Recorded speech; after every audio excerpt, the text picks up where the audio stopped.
बोले वृंदावन बिहारी लाल की जय। आप लोग कैसा आदमी पसंद करते हैं?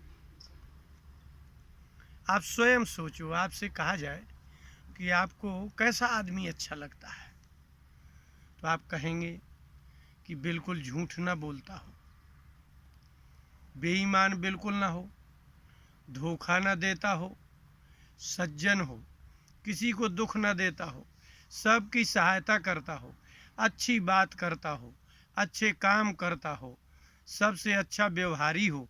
ऐसा आदमी हमको पसंद है। ऐसा ही आदमी लगभग दुष्ट को भी पसंद होता है। किसी बहुत दुष्ट से दुष्ट आदमी से भी पूछो कि क्यों भाई आपको कैसा आदमी अच्छा लगता है, बोले धोखा देने वाला तुम मेरा दुश्मन है। जबकि वो खुद सबको धोखा दे रहा है, दूसरे को परेशान करता है, लेकिन वो पसंद नहीं करता। ऐसा आदमी आपको कहाँ मिलेगा? क्या आप ऐसे हैं? आप स्वयं भी तो ऐसे नहीं हैं। आपको अगर ऐसा आदमी अच्छा लगता है तो आप खुद ऐसे अच्छे नहीं हैं। और क्यों नहीं है? इसलिए कि आपकी संगत ही ऐसे आदमियों से है। आप चाहते तो यही है कि ऐसा आदमी होना चाहिए, लेकिन जिन जिन से आपकी संगति है, जिनसे उठना है, बैठना है, व्यवहार है, बात करना है, वो आदमी ऐसे नहीं है। लेकिन आपको संगत करनी पड़ेगी। क्यों करनी पड़ेगी? इसलिए कि आप के इस समय वर्तमान में जैसा आदमी आप चाहते ऐसा आदमी अभी नहीं मिल रहा। आपकी मजबूरी है। ये आश्चर्य है कि आपकी चाह मात्र है और आप चाहते भी यही है। अगर आपसे कहा जाए आप ऐसे बन जाओ, तो आप कहते ऐसे बन नहीं सकते। क्यों? बोले ऐसा चल नहीं सकता। हम या हमारी ईमानदारी से क्या मतलब है? हम जैसे किसी अधिकारी के पास या किसी ऑफिस में जाते हैं, दुकानदार के यहाँ जाते हैं, वहाँ नहीं चल सकता। अगर हम ऐसे आदमी खोजने जाएंगे तो दो चार मिलेंगे, कैसे चलेगा? इसलिए मजबूरन हमको झूठ बोलना पड़ता है, मजबूरी में हमको गलत करना पड़ता है, मजबूरी में हमें खुद ही कुछ ऐसा करना पड़ता है जो हम नहीं करना चाहते। इस प्रसंग को आप थोड़ा सा देखने लायक है। ऐसा आदमी कब बन सकता है? हनुमान जी का आप चरित्र सुंदरकांड में अधिक देखेंगे। जैसे वो लंका में प्रवेश करते हैं, प्रवेश करते ही उनको ऐसा व्यक्ति मिलता है जो स्वभाव से दुष्ट है और शरीर से स्त्री है। वाल्मीकि रामायण में तो आश्चर्यकारी बात लिखी है। वो कहती है मैं लंकिनी हूं, मैं साक्षात लंका हूं। आपने सोचा भी नहीं होगा, कभी सोचा है कि कोई गांव अपनी खुद पहरेदारी करता हो? क्या है ये लंका? आप लोगों का गांव है, मकान है, क्या वो खुद आदमी का रूप धारण करके? अब लंका स्त्रीलिंग शब्द है, इसलिए वो लंका ही है, लंकिनी। तो ऐसा कैसे हो सकता है कि कोई गांव स्वयं पुरुष बन करके और पहरेदारी करता हो?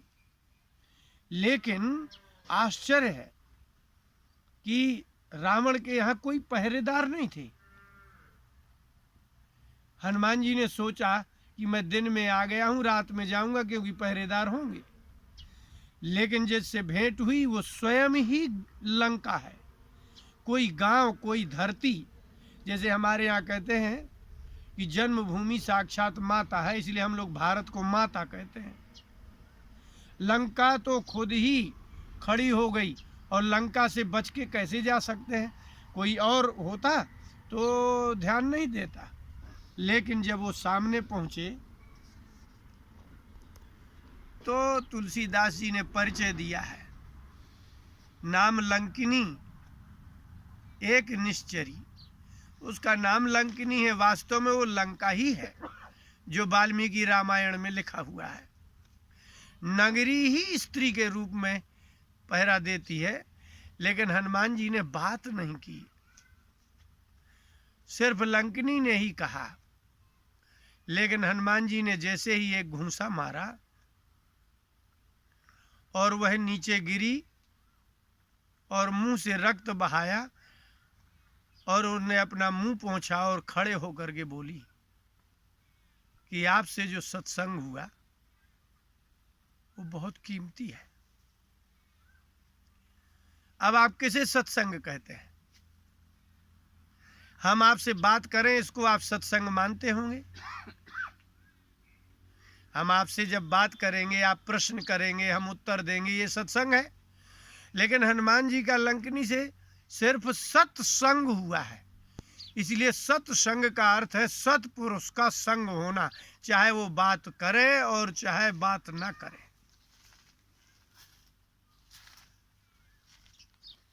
भागवत के तृतीय स्कंद में देवहूति माता से कपिल देव जी ने कहा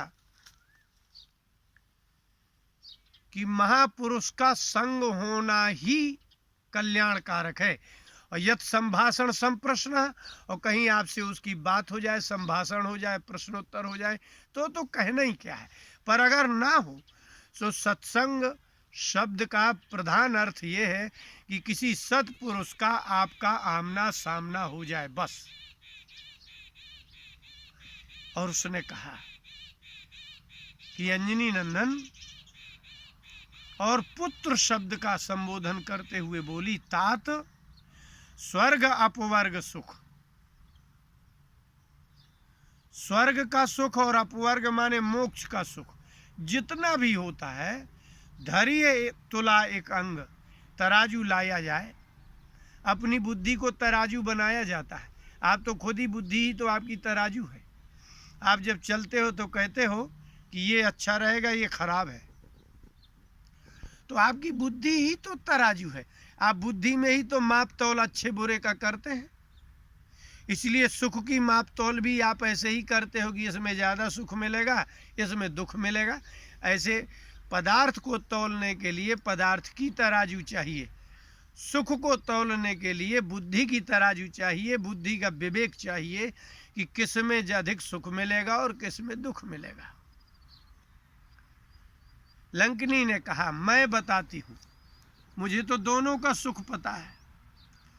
स्वर्ग का सुख और अपवर्ग मोक्ष का सुख धैर्य तुला एक अंग। आप अपनी बुद्धि में विवेक करिए इसको, लेकिन तूल न ताहि सकल मिली, तौल नहीं सकते आप, सब मिल जाए। जो सुख लव सत्संग, एक लव, लव का मतलब आप समझिए, आपकी जितनी पलक गिरती है इतनी देर को भी आपको किसी महापुरुष का आमना सामना हो जाए, उसमें जितना सुख आता है इतना सुख तो स्वर्ग में नहीं है। अब आप लोगों की दृष्टि में क्या होगा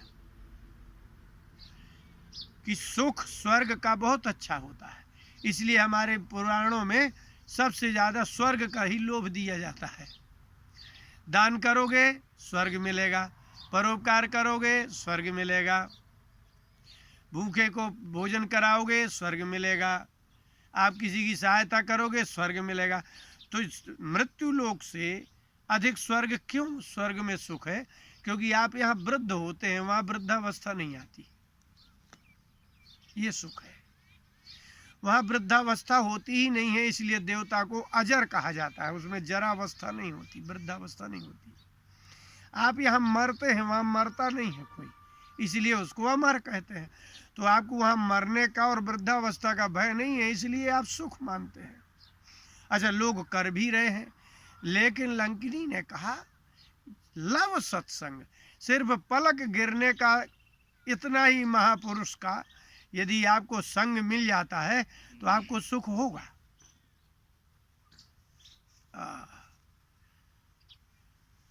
प्राज्ञः प्राप्य यथा जनाः, प्राज्ञं प्राप्य यथा जनाः। जैसे किसी मनुष्य को कोई बुद्धिमान पुरुष, प्राज्ञ पुरुष मिल जाता है, उसको जितना आनंद आता है, इसी का नाम तो सत्संग है। हनुमान जी कुछ बोले नहीं, लेकिन वो समझ गई कि ये तो सत्पुरुष है। लेकिन इसके पहले उसके हृदय में एक बात पड़ी हुई है ब्रह्मा जी की। इसलिए वो समझ गई कि ये सत्पुरुष है। आपकी बुद्धि में ये बात होनी चाहिए कि सत्पुरुष कौन है। अभी आपको पहचान भी तो नहीं है।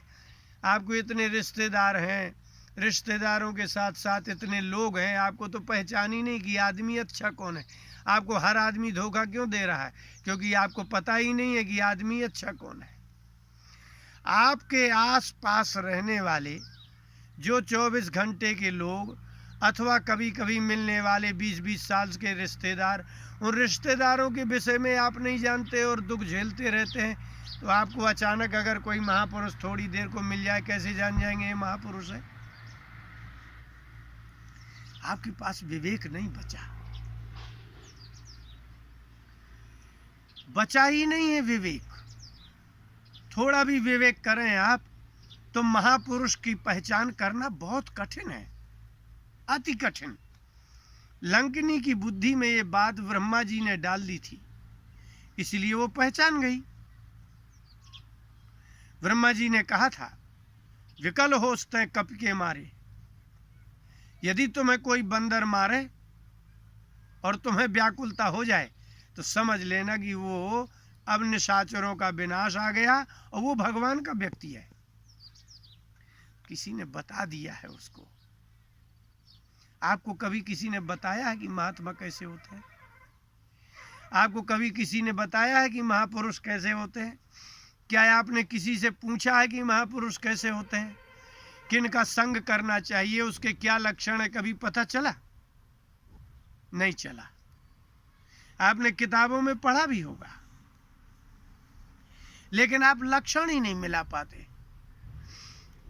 आप आयुर्वेद की पुस्तक पढ़ो, उसमें सभी औषधियों के लक्षण, पत्ते, स्वाद सब लिखा है, लेकिन आप पढ़ करके अगर आप जाओगे जंगल में तो आप नहीं पहचान सकते कि मैं जो दवा पढ़ के आया हूँ वो ये है। इसलिए तो वैद्य चाहिए साथ में। परंपरा से जिसको औषधियों का ज्ञान होगा, आप पुस्तक नहीं पढ़ो, वो बता देंगे कि ये देखो ये दवा का स्वाद ऐसा, पत्ता ऐसा होता है, इसका ये नाम है। जब आप कभी किसी महात्मा से मिले ही नहीं, आपको कैसे पता चले कि ये महात्मा है? इसलिए महात्माओं का लक्षण आप सोचते हैं कोई बाहरी होगा। 3 अध्याय में अर्जुन ने भगवान से पूछा, स्थित प्रज्ञस्य का भाषा। जिसकी बुद्धि स्थिर होती है उसको कैसे बोलता है वो? उसको ही पता नहीं है। माने वो धरती से भीष्म पितामह को आमने सामने, भीष्म पितामह की गोद में पला हुआ अर्जुन स्वर्गलोक हो आया, शिव जी से युद्ध हुआ, शिव जी का वरदान प्राप्त कर लिया, इतने महात्माओं से मिले, इसके बाद भी वो भगवान से ये पूछ रहे हैं कि जो महात्मा होते हैं, जिनकी बुद्धि स्थिर होती है, वो कैसा बोलते हैं? किमासीत ब्रजेत किम, वो कैसे बैठते हैं, कैसे चलते हैं, ये लक्षण है महात्मा का। भगवान ने काट दी बात और कहा, अर्जुन महापुरुषों का लक्षण बैठ करके, बैठने में, चलने में, बोलने में, देखने में ऐसा नहीं होता। जो स्थित बुद्धि का व्यक्ति होगा उसको मुनि कहते हैं। वो आपके बीच में ही रहेगा, आपके बीच में ही खाएगा, आपके बीच में ही बैठेगा, आपके बीच में उठेगा, लेकिन आप उसको पहचान नहीं सकते। उसका कारण है क्योंकि आप रहे नहीं, किसी महात्मा के पास रहे ही कहाँ हैं। इसलिए तुलसीदास जी की रामायण में है कि कहा कि सबरी, भगवान ने नवधा भक्ति में कहा कि सबरी तुम्हें मैं क्यों मिला हूं तुम्हें पता है? बोले मेरे गुरुजी ने तो कहा था कि प्रभु आएंगे तुम यहीं रहो। बोले किसने कहा था? तो गुरुजी ने। तुमने संगति किसकी की? महात्मा की। तो ये प्रथम भगति संतन कर संगा का फल है। प्रथम भगति, कुछ नहीं करना है आपको।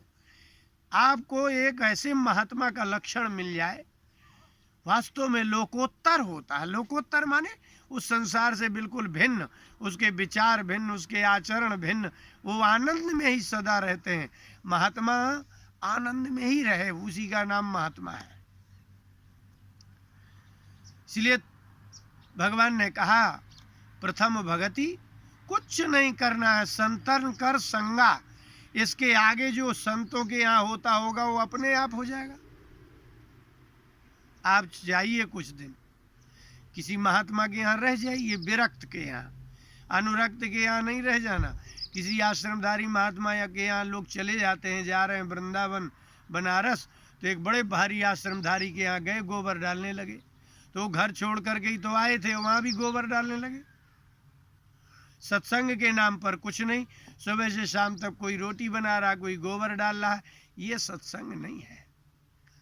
निवृत्ति परायण महात्मा होना चाहिए, उसके पास कोई काम नहीं हो, इसलिए कि दूसरी भक्ति में लिखा, दूसरी भक्ति क्या है? रति मम कथा प्रसंगा। आपके हृदय में मेरे जो कथा के प्रसंग है उसमें रति होना चाहिए, सबरी। खाली महात्मा के यहाँ जाने से कोई काम बनने वाला थोड़ी है। अब महात्माओं के यहाँ जाओ तो महात्मा जैसा कर रहे हो वैसा प्रारंभ करो, वो जितने बजे उठेंगे तुम उठो, वो जैसा करें वैसा करो। और महात्माओं के यहाँ तो स्वभाव है, जैसे आपके यहाँ रात दिन संसार की चर्चा चलती है, ऐसे महात्माओं के यहाँ रात दिन भगवान की ही चर्चा चलती है और कुछ चलती ही नहीं है। इसलिए भगवान ने कहा कि सबरी कुछ नहीं करना है, मात्र महात्माओं के पास ही रहना है। इसी का नाम है सत्संग। सताम संगा सत्संगा, सत्पुरुषों का संग करना। आपका संग किससे है? जो कभी नहीं जानते कि महात्मा क्या है। ऐसे ऐसे लोग बैठ जाते हैं, 4 लोग बैठ के ऐसी चर्चा प्रारंभ कर देते हैं कि आपको जो थोड़ी बहुत श्रद्धा होगी वो भी चली जाएगी, जो थोड़ी बहुत विश्वास होगा वो भी चला जाएगा। तुलसीदास जी की रामायण में भी दोष दिखाएंगे, दोष तो छोड़ो, राम जी में भी दोष बता देंगे, भगवान में दोष दिखा देते हैं। ऐसे लोगों का यदि संग है तो आपकी बुद्धि विकृत होनी ही होनी है। इसलिए जो सुख लव सत्संग, एक लव, एक क्षण के लिए आपको वह भगवान का जो संत है, भगवान के जो सत्पुरुष हैं, एक क्षण को संग मिल जाए तो आपको प्रथम भगति संतन कर संगा आ जाएगा। जैसे आज आपको जिस वस्तु से प्रेम होता है उस वस्तु के सेवन करने वाले आदमी से भी प्रेम होता है। शराबी छूटेगा तो शराबी के पास पहुंचेगा, गंजेड़ी छूटेगा तो गंजेड़ी के पास पहुंचेगा, चोर छूटेगा तो चोर के पास पहुंचेगा। तो जो जिस विषय का प्रेमी है वह उस विषयी पुरुष के पास जाता है। यदि आपके हृदय में भगवान के प्रति प्रेम होगा तो आप कहाँ जाएंगे? जो भगवान के व्यक्ति होंगे। लोग मंदिर जाते हैं लेकिन सत्संग में नहीं जाते। सत्संग का मतलब ही है कि आप वर्ष में कुछ ऐसा समय निकालिए कि कुछ विरक्त संतों के यहाँ रह जाइए, पति पत्नी दोनों चले जाइए। आप वैसे भी छुट्टियां बिताने कहीं मामा के यहाँ चले जाते हैं, कहीं कहीं आप अपने बच्चों को लीजिए, किसी विरक्त महात्मा के यहाँ चले जाइए, वहाँ 2, 4, 10 दिन रहिए। आपके बच्चों को जीना आ जाएगा, आपके बच्चों को सदाचार आ जाएगा, आपके बच्चों को ज्ञान नहीं आएगा तो एक ज्ञान तो हो जाएगा कि ऐसे भी जिया जा सकता है। एक बार कोई प्रकृति में जीने लगता है, उस व्यक्ति को कभी अभाव दुख नहीं देता। हम लोग तो गंगा यात्रा में रहे, कभी नमक नहीं मिला तो कभी हल्दी नहीं मिली, तो कभी रोटी मिल गई तो कभी पूड़ी मिल गई, कभी मंदिर में ऐसे ही लेटे हैं, कहीं जंगल में लेटे हैं। हम ऐसा लेट चुके हैं। अब अगर प्राकृतिक आपदा आएगी तो हमें कोई समस्या नहीं है, क्योंकि हम ऐसा जी चुके हैं। इसलिए महात्माओं के साथ रहने से प्रकृति के, संसार के सभी स्वादिष्ट और सुखदायी पदार्थों के अभाव में जीने की कला आ जाती है। समय आने पर यदि प्राकृतिक आपदा आती है तो उसको कोई दुख नहीं हो सकता, कोई समस्या नहीं हो सकती, क्योंकि वो ऐसा जी चुका है। कुछ आश्चर्य नहीं होगा। लेकिन जिनने कभी दुख देखा ही नहीं, जिनने कभी दुख सुना ही नहीं, उनको जब प्राकृतिक आपदा आती है तो घबरा जाते हैं। इसलिए महात्माओं का संग करने वाले को प्राकृतिक आपदा भी दुखी नहीं कर सकती। महात्माओं का संग करने वाले को पारिवारिक दुख, पारिवारिक अभाव और सामाजिक विषमता भी दुख नहीं दे सकती है। इसलिए महात्माओं के यहाँ अपने बाल बच्चों के सहित कुछ दिन कुछ समय बिताना चाहिए, ताकि महात्माओं का संग मात्र करने से सदाचार का बीज हो जाता है। आपके हृदय में शुद्धता का बीज नहीं है, सदाचार का बीज नहीं है, सम्मान का बीज नहीं है, और आपका भगवान के प्रति कोई बीज नहीं है। आपके हृदय की धरती में बीज बपन सिर्फ महात्मा कर सकते हैं, संसार का और कोई नहीं कर सकता है। इसलिए सत्संग बहुत दुर्लभ है, अच्छे महात्माओं का मिलना बहुत दुर्लभ है। लेकिन ये बात पक्की है कि जिन खोजा तिन पाइया, जिन लोगों ने खोजा है उनको वो मिलता है। हम लोगों को मिले हैं महात्मा। इसलिए अच्छा बनने के लिए अच्छों की संगत करनी पड़ेगी। बुरों की संगत करके आप कभी अच्छे नहीं बन सकते। बोले वृंदावन बिहारी लाल की जय।